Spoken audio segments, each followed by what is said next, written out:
Good evening दोस्तों। जैसे कि हम लोग लास्ट क्लास में चालुक्य पढ़ रहे थे, तो चालुक्य के तहत दोस्तों हम लोग ने 4 प्रकार के चालुक्य देखे थे।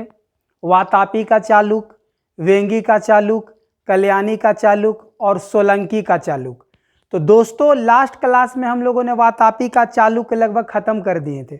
उसके बाद आज हम लोग देखेंगे दोस्तों वेंगी का चालुक्य और कल्याणी का चालुक्य, तो उसको देख लेते। लेकिन इससे पहले दोस्तों एक स्टूडेंट का सवाल था कि सर जो आप चालुक्य और जो पल्लव के बीच में जो राजनीतिक लड़ाई थी उसको सर आप सिर्फ पुलकेशिन द्वितीय तक ही सीमित कर दिए, जबकि और आगे जाना था।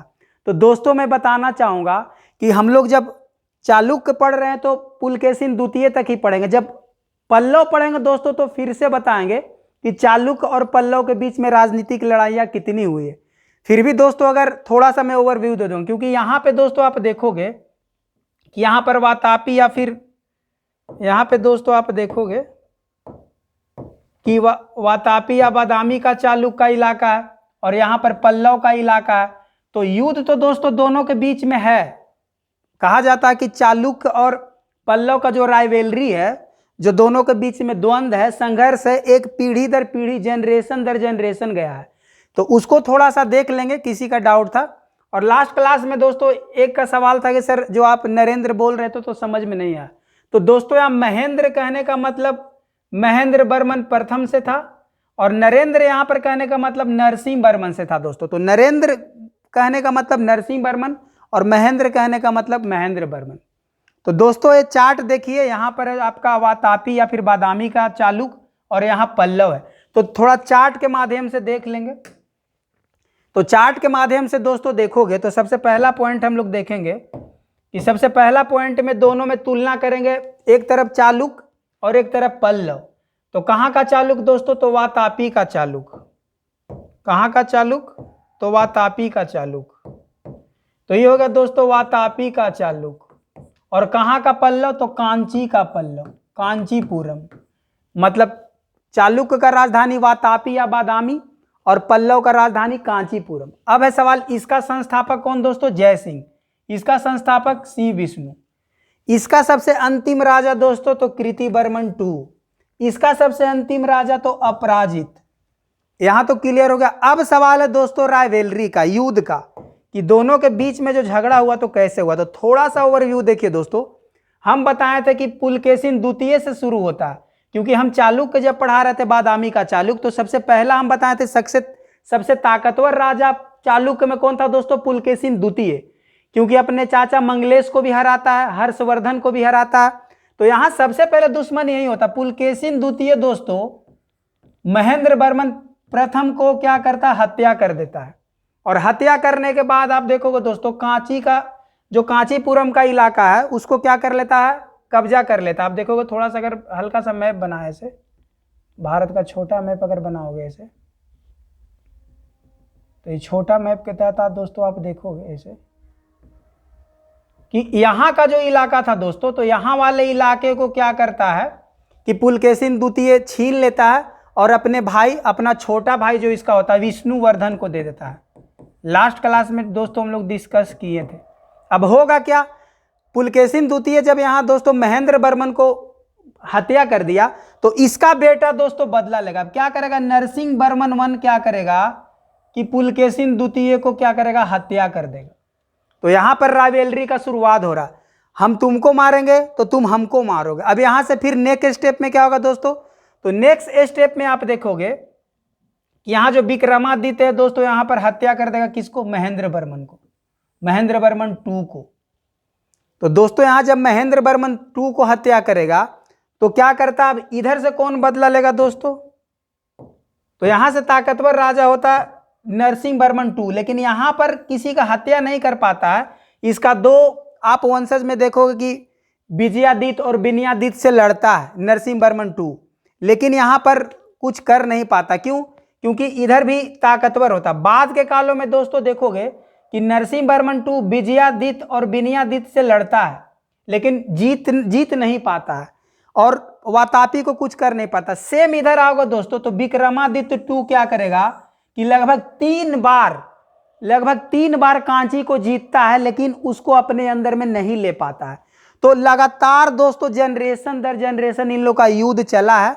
मैं थोड़ा सा ओवरव्यू दे रहा, जब मैं पल्लव पढ़ाऊंगा तो वहां पर डील करूंगा दोस्तों। और इसका दोस्तों अंतिम राजा होता क्या, कृतिवर्मन 2, और इसका अंतिम राजा होता दोस्तों अपराजित। लेकिन पल्लव जब पढ़ाएंगे तब बताएंगे। आज हम लोग का दोस्तों टारगेट था चालुक्य। तो चालुक्य में दोस्तों लास्ट क्लास में हम लोग विक्रमादित्य 2 देख लिए थे। अब अंतिम यहां पर कृतिवर्मन 2 है दोस्तों। तो आप दोस्तों देखोगे वातापी का चालुक्य में, वातापी का चालुक्य के तहत हम लोग जो पढ़ रहे थे, तो दोस्तों आप देखोगे तो अंतिम राजा यहां पर दोस्तों वातापी में आपको दिखेगा कृतिवर्मन 2, कृतिवर्मन 2। तो इसको क्या करेगा, इसी क्षेत्र में एक राष्ट्रकूट का एक राजा है, राष्ट्रकूट का एक राजा जिसका नाम है दंती दुर्ग। और दंती दुर्ग क्या है दोस्तों, इसका सामंत होता है। और क्या करता है दंती दुर्ग, कृतिवर्मन 2 का हत्या करके और ये पूरे इलाके में एक नया राजवंश का स्थापना करता है जिसका नाम होता है राष्ट्रकूट। तो दोस्तों हम लोग का चालुक्य यहां खत्म हो गया, वातापी का चालुक्य। रहा सवाल था कि इस इलाके में पुलकेशिन द्वितीय अपना भाई विष्णुवर्धन को एक इलाका देता है और इसका राजधानी होता है वेंगी। तो वेंगी वाला चालुक्य दोस्तों विष्णुवर्धन है, इसका कोई इतिहास में खास भूमिका नहीं है। तो एक इंपॉर्टेंट हो गया वातापी जो हम लोग खत्म किए, और दूसरा है वेंगी। वेंगी में कोई खास रोल नहीं है, बस इतना याद रखना दोस्तों कि भारत का अगर आप मैप बनाओगे तो आपसे पूछेगा भारत के मैप में यही पूछेगा कि भाई पश्चिमी चालुक्य कौन है, तो इधर वाले को बोलेंगे पश्चिमी और इधर वाले को बोलेंगे पूर्वी, क्योंकि पश्चिमी में वातापी है और पूर्वी में कौन है, वेंगी है। तो कभी कभी पूछ देता पश्चिमी चालुक्य और पूर्वी चालुक्य। और तो और इसमें देखोगे एक और पूछता प्रारंभिक चालुक्य। प्रारंभिक चालुक्य कौन था, तो प्रारंभिक चालुक्य वातापी वाला। क्यों, क्योंकि वातापी के कारण ही वेंगी आया।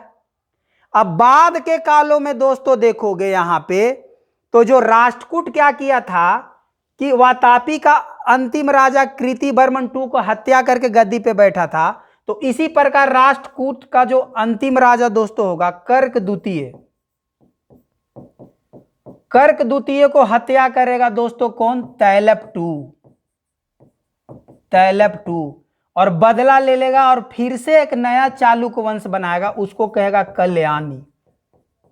तो कल्याणी का चालुक्य दोस्तों इसी का शाखा है, इसी का जनरेशन था, लेकिन कुछ दिनों तक दब गया था, इसके पास शक्ति नहीं था, तो कमजोर होने के कारण बदला नहीं ले रहा था। लेकिन बहुत दिनों के बाद जब देखेगा कि राष्ट्रकूट का जो उत्तराधिकारी कर्क द्वितीय कमजोर होगा, तो तैलप 2 दोस्तों जो किसका खानदान का है, वातापी का खानदान का, इसको हत्या करके दोस्तों और एक अपना साम्राज्य स्थापित करेगा, उसका कहलाएगा कल्याणी का चालुक्य। तो 3 चालुक्य तो दोस्तों देख लिए। अब सवाल इसमें था यहां पे कि भाई हम लोग वेंगी वाला चालुक्य का तो कोई खास योगदान है नहीं, लेकिन थोड़ा बहुत राजा देख लेंगे कि इसमें कौन कौन महत्वपूर्ण राजा है। तो थोड़ा सा राजा इसमें देख लेंगे कि विष्णुवर्धन के अलावा देखोगे इंद्रवर्धन वगैरह, जयसिंह 2, जयसिंह 3, तैलप वगैरह देखोगे। यहां वाले जो दोस्तों देखोगे कि यहां पर वातापी था, वातापी को कौन खत्म किया, राष्ट्रकूट, और राष्ट्रकूट को कौन खत्म किया, कल्याणी। तो कल्याणी में 2-3 महत्वपूर्ण राजा है दोस्तों, उसको देख लेते हैं थोड़ा सा, उसके बाद आज हमारा टॉपिक खत्म हो जाएगा। तो कल्याणी वाला चालुक्य को देख लेते हैं। वेंगी वाला उतना ज्यादा महत्वपूर्ण है नहीं, बस खाली इतना याद रखना कि पूर्वी इलाके में विष्णुवर्धन क्या किया था कि चालुक्य का स्थापना किया था, वेंगी का। अब थोड़ा सा चार्ट से देखते हैं दोस्तों कुछ इंपॉर्टेंट फैक्ट जो एग्जाम पॉइंट ऑफ व्यू से बहुत महत्वपूर्ण है। सारा पॉइंट तो देख ही लिए थे, ये ऑलरेडी लास्ट क्लास में हम लोग डिस्कस कर चुके हैं, तो इस बारे में भी देखने का कोई औचित्य नहीं बनता है। हम लोग देखना है यहाँ पे, हम लोग को देखना है दोस्तों यहाँ पे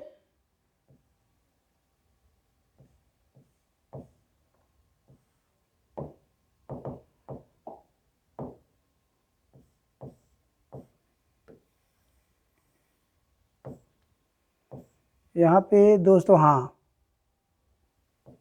ऊपर चला गया क्या? हाँ यहाँ पे, हाँ यहाँ पे देखना है दोस्तों हम लोग को कौन सा चालुक, तो कल्याणी का चालुक। हम क्या बताए थे, थोड़ा सा मैप में देख लो दोस्तों। यहाँ पे आप, हम बताए थे कि भाई सबसे पहले जो चालुक्य था वो वातापी का चालुक्य था, और वातापी का चालुक्य का इलाका यहाँ कर्नाटक के क्षेत्र में था। और फिर दोस्तों हम बताए थे कि जो कर्नाटक के क्षेत्र में इलाका था तो यहाँ पे वातापी था, और वातापी को हत्या करके आता राष्ट्रकूट। राष्ट्रकूट क्या करता, वातापी का जो अंतिम राजा होता है कीर्तिवर्मन II को हत्या करके राष्ट्रकूट आता है, जिसका नाम होता है दंती दुर्ग। लेकिन ये बहुत दिनों तक यहाँ पे साम्राज्य स्थापित करता है, लेकिन वातापी का ही एक खानदान से आता है दोस्तों, जिसका नाम है तैलप II। और राष्ट्रकूट का अंतिम राजा को कर्क द्वितीय को क्या करेगा, हत्या कर देगा, और राष्ट्रकूट का अंत करके खुद का कल्याणी का चालुक्य बनाएगा। तो यही पॉइंट को दोस्तों यहाँ हम लोग डील किए हुए हैं। ये जो पॉइंट आप देखोगे दोस्तों तो यहाँ दिख रहा है कि तैलप II राष्ट्रकूट का सामंत था क्योंकि कमजोर था, और राष्ट्रकूट का अंतिम राजा कर्क द्वितीय का हत्या करता है दोस्तों। ये पॉइंट आप देख लो, कर्क द्वितीय को क्या करता है, हत्या करता। कौन, तैलप II। तैलप II क्या है, कल्याणी वंश का संस्थापक है। ये कल्याणी का चालुक्य, नया चालुक्य का संस्थापक है, और राष्ट्रकूट का अंतिम राजा कर्क द्वितीय को हरा के गद्दी पर बैठा है। अब देखें कि भाई क्या तैलप II के अलावा जो कल्याणी के चालुक्य में और कौन कौन राजा हैं जिनका महत्वपूर्ण योगदान है इतिहास में, जो एग्जाम पॉइंट व्यू से महत्वपूर्ण है। तो थोड़ा देख लेते हैं दोस्तों। विष्णुवर्धन 4 और 2 को देखेंगे थोड़ा। यहाँ सबसे पहले देखेंगे दोस्तों विक्रमादित्य को देखेंगे। कहा जाता है कि विक्रमादित्य 4 दोस्तों, अभी हम लोग लास्ट क्लास में जब पढ़े थे तो विक्रमादित्य का थोड़ा सा ओवरव्यू लिए थे कि सबसे पहला विक्रमादित्य कौन था दोस्तों। तो सबसे पहला विक्रमादित्य जो उज्जैन के राजा, जो वहाँ मालवा के इलाके में दोस्तों याद करिए, जो शक को हराकर विक्रमादित्य का उपाधि लेता है। फिर हम बोले तो टोटल 14 विक्रमादित्य है, उसमें सबसे ताकतवर विक्रमादित्य चंद्रगुप्त द्वितीय होता है। तो यही विक्रमादित्य में दोस्तों एक विक्रमादित्य 4 है, एक विक्रमादित्य 4 है जो कल्याणी के चालुक्य में है। जो किस में है, कल्याणी के चालुक्य में है। तो इसका योगदान यही है दोस्तों कि आप देखोगे कल्याणी के चालुक्य में इसका क्या रोल है। तो इसके दरबार में दोस्तों बिल्हन और विज्ञानेश्वर 2 विभूति है। बिल्हन वही है दोस्तों जो एक विक्रमदेव चरित किताब लिखे हैं, और विज्ञानेश्वर दोस्तों आप देखोगे कि मिताक्षरा लिखे हैं, जो हिंदू सक्सेशन लो, जो हिंदू धर्म में जो संपत्ति का बंटवारा कैसे होता है उसके बारे में विज्ञानेश्वर लिखे हैं। यहाँ पर दोस्तों सवाल पूछा जाता है। याज्ञवल्क्य स्मृति का टीकाकरण लिखे दोस्तों विज्ञानेश्वर, जिसका नाम है मिताक्षरा। कहने का मतलब यहाँ पर आप कर सकते हो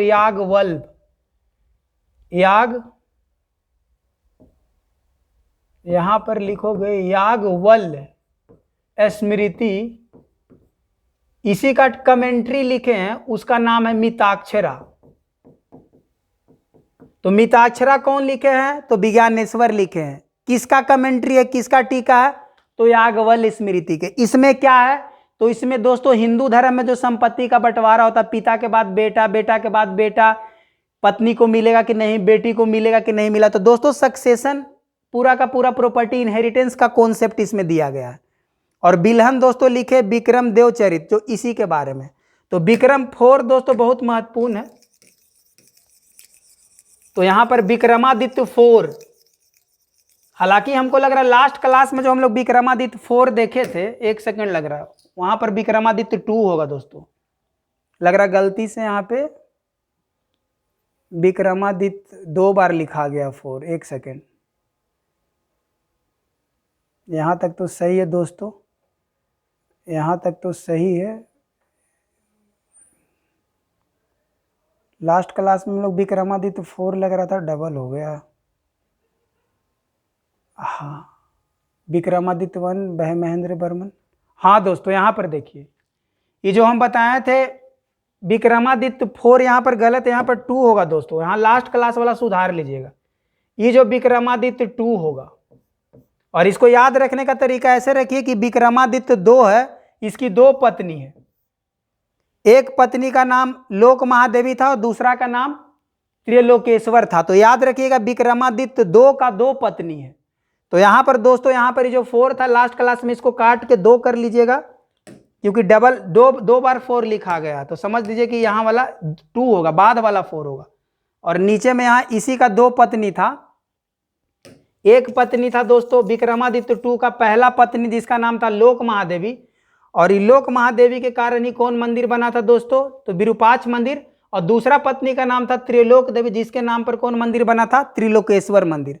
तो यहाँ वाला जो है विक्रमादित्य 2 है, और बाद वाला जो विक्रमादित्य जो 2 है, ये वातापी का चालुक्य का है। किसका चालुक्य का है, वातापी का। और जो विक्रमादित्य 4 है, ये दोस्तों कल्याणी का चालुक्य का है। किसका है, कल्याणी का चालुक्य, बाद वाले का। तो हम लोग दोस्तों देखेंगे जब विक्रमादित्य 2 आएगा तो समझिए वातापी का चालुक्य है। और अभी जो विक्रमादित्य 4 देखे दोस्तों, वो कल्याणी का चालुक्य का है। तो दोस्तों हम लोग कल्याणी का चालुक्य में यहाँ पर आते हैं। पीछे वाला थोड़ा, अगर कल वाले क्लास को थोड़ा अपडेट कर लीजिएगा, क्योंकि यहाँ पर डबल लिखा हुआ था तो मैं समझ गया, लग रहा वहाँ पर लिखने में प्रिंटिंग मिस्टेक हो गया दोस्तों यहाँ पे। तो यहाँ पे दोस्तों विक्रमादित्य 4 किसका है, कल्याणी का है। तो सबसे पहले इंपॉर्टेंट यहाँ दोस्तों एक पॉइंट याद रखिएगा, यहाँ पर इंपॉर्टेंट पॉइंट यही है कि जैसे हम लोग पढ़े थे यहाँ पे कि आप यहाँ पे मैप में हम लोग देखे थे दोस्तों, तो यहाँ पे वातापी राजधानी था। किसका दोस्तों, वातापी राजधानी था, वातापी का चालुक्य का। लेकिन राष्ट्रकूट क्या किया था, राष्ट्रकूट जब वातापी को हराता है तो वातापी में नहीं रहता, चला जाता मान्यखेत। उसको पता है कि वातापी किसका साम्राज्य है, वातापी का चालुक्य का। तो अगर आप किसी का हत्या करके, कृतिवर्मन 2 का हत्या करके अगर राष्ट्रकूट का दंती दुर्ग वहां रहता है तो उसको वहां खतरा था। तो इसीलिए क्या करता, वातापी से भाग के दोस्तों मान्यखेत अपना राजधानी शिफ्ट कर लेता राष्ट्रकूट को पता है कि कल के दिन मेरे पे अटैक हो सकता, तो वातापी से भाग के कहां चला जाता है, मान्यखेत। सेम कहानी होता किसके साथ, कल्याणी वाला चालुक्य के साथ। कल्याणी वाला चालुक्य जब हराता है राष्ट्रकूट को तो मान्यखेत में नहीं रहता, उसको पता चलता है कि मान्यखेत किसका इलाका है, राष्ट्रकूट का। तो भाग के चला जाता कल्याणी, तो अपना राजधानी कहां शिफ्ट कर लेता है, कल्याणी। और कल्याणी कौन शिफ्ट करता है, तो सोमेश्वर द्वितीय, जो कल्याणी का चालुक्य का दूसरा राजा है। पहला राजा हम लोग देखे तैलप 2, जो कर्क द्वितीय राष्ट्रकूट को हत्या करके खुद गद्दी पे बैठा, और उसको पता है कि भाई राष्ट्रकूट का राजधानी क्या है, मान्यखेत, तो यहां रहना खतरे से खाली नहीं है, तो भाग के चला गया कहां, कल्याणी में। तो यहां क्वेश्चन पूछता है कि मान्यखेत से कल्याणी कौन राजधानी शिफ्ट किया, तो सोमेश्वर द्वितीय। सोमेश्वर द्वितीय किसका राजा है, तो कल्याणी का चालुक्य का। तो एक इंपॉर्टेंट फैक्ट इससे, दूसरा विक्रमादित्य का कहानी देखिए। विक्रमादित्य इसलिए फेमस है क्योंकि इसके दरबार में 2 विभूति था, एक बिल्हन और एक विज्ञानेश्वर। विल्हन इसलिए इंपॉर्टेंट है क्योंकि विल्हन दोस्तों बुक लिखा विक्रम देव चरित्र, और विज्ञानेश्वर इसलिए फेमस है क्योंकि बुक लिखा है मिताक्षरा। अब इसी से मिलता जुलता टेक्निकल टर्म है, आप देखोगे दोस्तों जीमूतवाहक दोस्तों एक बुक लिखा दाया भाग, और इसी से मिलता जुलता कल्हन जो बुक लिखा दोस्तों राजतरंगिणी, जो कश्मीर का इतिहास है। तो कंफ्यूजन मत होइएगा, बिल्हन जो है, बिल्हन और कल्हन या बिल्हड़ और कल्हड़, तो बिल्हन दोस्तों और कल्हन मिलता जुलता है, लेकिन विल्हन कौन सा बुक लिखा है, विक्रम देव चरित्र, और कल्हन लिखा दोस्तों राजतरंगिणी, जो कश्मीर का इतिहास है। और सेम विज्ञानेश्वर भी क्या किया है, विज्ञानेश्वर भी हिंदू प्रॉपर्टी का कैसे बंटवारा होगा, पिता के बाद बेटा में बेटी में जाएगा कि नहीं जाएगा, बेटी को अधिकार मिलेगा कि नहीं मिलेगा। तो विज्ञानेश्वर भी एक किताब लिखा है हिंदू प्रॉपर्टी पे, और जीमूतवाहक भी एक किताब लिखा दोस्तों जिसका नाम है दाया भाग। तो दोस्तों यहां से क्वेश्चन है विज्ञानेश्वर और आपका जो जीमूतवाहक है, दोनों में क्या अंतर है। तो यूपीएससी में दोस्तों 2021 या 22 में सवाल पूछा है यहां से कि विज्ञानेश्वर और जो जीमूतवाहक है 2 बुक लिखा, दोनों में टेक्निकल अंतर क्या था। तो यूपीएससी में सवाल है दोस्तों, इसीलिए मैं आपको बता दे रहा हूं। तो थोड़ा सा नीचे हम लोग टेक्निकल पॉइंट को देख लेते हैं। हल्का सा।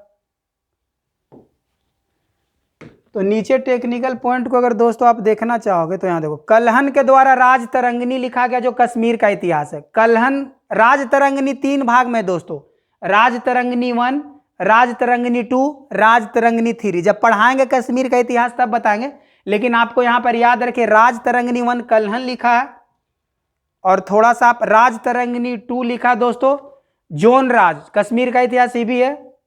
और जोन राज को संरक्षण कौन राजा दिया था, तो जैनुल आबुद्दीन इसको संरक्षण दिया। बोला जाता शाहमीर वंश का था, जो कश्मीर का अकबर कहा जाता है। तो दोस्तों राज तरंगिणी 2 का लेखक कौन है, तो जोन राज। और राज तरंगिणी 3 जिसको बोला गया जैन तरंगिणी भी, इसको लिखा श्रीवर।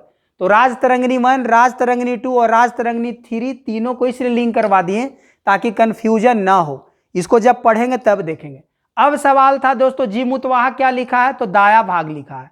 अभी क्यों इसको बताएं दोस्तों, क्योंकि अभी हम लोग देखें कि जो यहां पर हम देखें विक्रमादित्य जो 4 है, इसके दरबार में 2 विभूति, एक कल्हण, तो कल्हण से तुलना कर दिए विल्हण का, और एक था दोस्तों यहां पर क्या विज्ञानेश्वर। तो विज्ञानेश्वर दोस्तों जो बुक लिखा था, यहां पर हम बताएं कि याज्ञवल्क्य, यहां पर आप देखोगे याज्ञवल्क्य स्मृति, इसका कमेंट्री लिखा, उसका नाम क्या दोस्तों मिताक्षरा। और यही याज्ञवल्क्य स्मृति का ही एक और कमेंट्री लिखा है, उसका नाम है दाया भाग। लेकिन ये कौन लिखा, इसका नाम है जीमूतवाहक। यहां दोस्त देख लो जीमूतवाहक। तो यहां से प्रीलिम्स में यूपीएससी में क्वेश्चन पूछा है कि दाया भाग और जो है मिताक्षरा में क्या अंतर है। आप प्रीवियस ईयर क्वेश्चन देखिएगा। तो पहला तो देखेंगे विज्ञानेश्वर भी याज्ञवल्क्य पे कमेंट्री लिखा, उसका नाम है मिताक्षरा, और जीमूतवाहक भी याज्ञवल्क्य पे कमेंट्री लिखा, उसका नाम है दाया भाग। तो दाया भाग किसके द्वारा लिखा गया है, जीमूतवाहक के द्वारा। मिताक्षरा किसके द्वारा लिखा गया, विज्ञानेश्वर के द्वारा। ये दोनों किसका कमेंट्री है, तो याज्ञवल्क्य स्मृति का कमेंट्री है। यहां से क्वेश्चन यूपीएससी में पूछा। अब थोड़ा सा टेक्निकल पूछा था स्टेटमेंट में दोस्तों कि दोनों में क्या अंतर है, आखिर जो मिताक्षरा और दाया भाग में क्या अंतर है।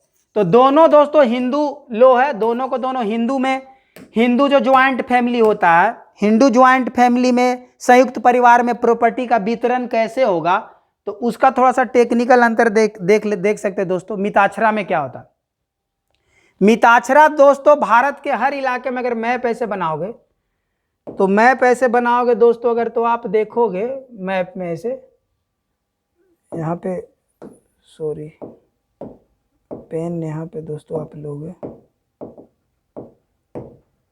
तो आप दोस्तों यहाँ पे देखोगे कि ये जो इलाका है असम और बंगाल का इलाका, और एक इधर पूरा भारत ले लो। तो आप यहाँ जो असम और बंगाल का इलाका है दोस्तों, तो असम और बंगाल के इलाके में दोस्तों कौन चल रहा है, तो दाया भाग। कौन चल रहा है दोस्तों, तो दाया भाग। पेन क्यों नहीं रुक जा रहा है यार, पेन चल नहीं रहा है। हाँ यहाँ पे दोस्तों आप देखोगे असम के इलाके में और बंगाल के इलाके में कौन सा चलता है, तो दाया भाग। और रेस्ट इंडिया में कौन चलता है दोस्तों, तो मिताक्षरा। तो यहां पर दोनों के बीच में अंतर है प्रॉपर्टी वितरण का। आप देखते हैं क्या, पहला अंतर देखो, पहला अंतर तो दोस्तों कहां फॉलो किया जाता है। दूसरा इंपॉर्टेंट पॉइंट यहां देखोगे दोस्तों, जो यहां पर लिखा हुआ है कि इसमें पिता के जीवन के दौरान ही, जैसे कहने का मतलब कि इसमें 3 जनरेशन, 4 जनरेशन, 5 जनरेशन, अगर पिता जिंदा है, तो अगर मेरा इनहेरिटेंस प्रॉपर्टी है, मतलब मेरे दादा का या परदादा का प्रॉपर्टी है, तो मेरा बच्चा अगर गर्भ में है तब पर ही उसका संपत्ति में अधिकार हो जाएगा। और जब भी अगर बंटवारा करना चाहेगा, पार्टीशन तो करवा सकता है। लेकिन अगर बात करोगे दोस्तों आप दाया भाग में, तो दाया भाग में जब तक जो मालिक है, करता है, जब तक उसका डेथ नहीं होगा, प्रॉपर्टी का डिस्ट्रीब्यूशन नहीं हो सकता है। तो दोस्तों मेन टेक्निकल डिफरेंस यही है कि हम लोग को जो फॉलो करते हैं दोस्तों, तो हम लोग मिताक्षरा फॉलो करते हैं, दाया भाग फॉलो नहीं करते हैं। तो मेन अंतर यही था। बाकी यहां पर महिलाओं का अगर बात करोगे दोस्तों,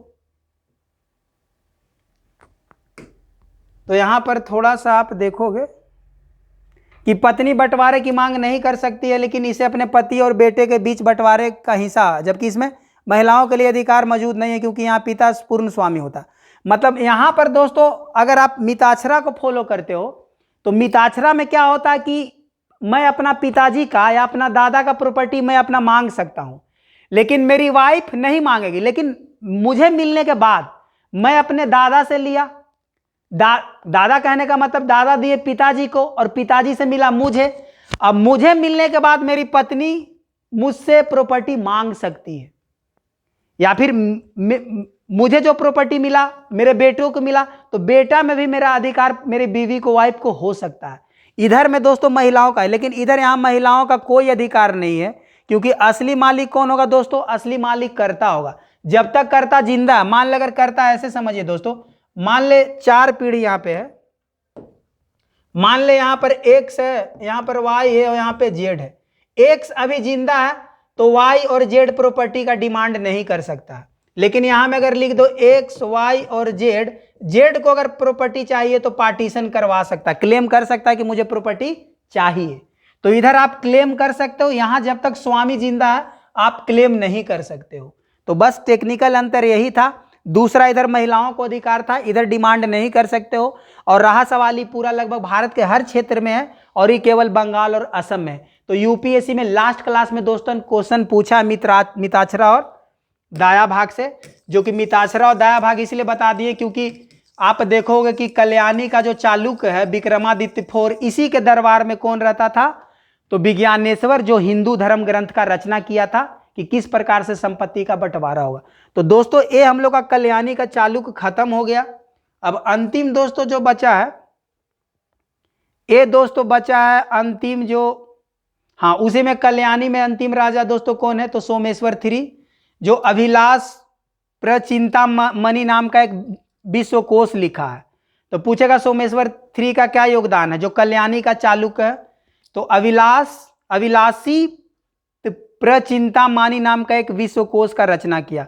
उसके बाद इसके बाद जो है कल्याणी का चालुक्य का पतन हो जाता है। यहां पर एक वर्ड लिख दीजिए दोस्तों, यहां के बाद कल्याणी का चालुक्य का पतन हो गया। तो दोस्तों ये कहानी खत्म हो गया। अब अंतिम जो चालुक्य, अंतिम जो बचा था हम लोग जो देखे थे इसे, उसको एक लाइन में क्लियर करके खत्म कर देते हैं दोस्तों। अंतिम हम लोग देखे थे यहां पे कि सबसे पहले वातापी था, वातापी ही इधर कल्याणी वाला इलाके में दिया था। तो कल्याणी वाला देख लेते हैं कि क्या, सॉरी वेंगी का संस्थापक कौन था? विष्णुवर्धन, क्योंकि पुलकेशिन द्वितीय महेंद्र वर्मन को हराने के बाद ये जो पल्लव का इलाका किसको दे देता है? अपना भाई विष्णुवर्धन को, जो वेंगी का यहाँ पर स्थापना करता है। तो वेंगी में क्या इंपॉर्टेंट है बस वही देखेंगे, क्योंकि ज्यादा महत्वपूर्ण है नहीं। विष्णुवर्धन का कोई खास योगदान इतिहास में रहा नहीं है दोस्तों, तो इसको हम लोग ज्यादा नहीं देखेंगे, बस 2 लाइन में देख के खत्म करेंगे दोस्तों इसको। तो बस यही याद रखिए कि कहाँ का, तो इसको पूर्वी चालुक्य बोलते हैं, क्योंकि अभी जस्ट बताएं पूर्व और पश्चिम के बीच में क्या डिफरेंस था। फिर दोस्तों क्या बताएं, इसका राजधानी वेंगी था। इसके और अन्य महत्वपूर्ण राजा तो जयसिंह 1, इंद्रवर्धन, विष्णुवर्धन, जयसिंह 2 और विजयादित्य 3। बाकी दोस्तों वेंगी का चालुक्य का कोई खास योगदान इतिहास में नहीं रहा। तो दोस्तों आज हमारा 3 चालुक्य खत्म हो गया, वातापी का चालुक्य, कल्याणी का चालुक्य और वेंगी का चालुक्य। नेक्स्ट क्लास में दोस्तों देख लेंगे सोलंकी, उसके बाद हमारा चालुक्य खत्म होगा। तो आज के लिए दोस्तों इतना ही। अगर वीडियो अच्छा लगा होगा दोस्तों आप लोगों को, तो चैनल को सब्सक्राइब करिए, लाइक करिए, कमेंट करिए, शेयर करिए, ताकि मुझे मोटिवेशन मिल सके और आप लोग के लिए ज़्यादा से ज़्यादा वीडियो बना सकें। बहुत बहुत धन्यवाद दोस्तों।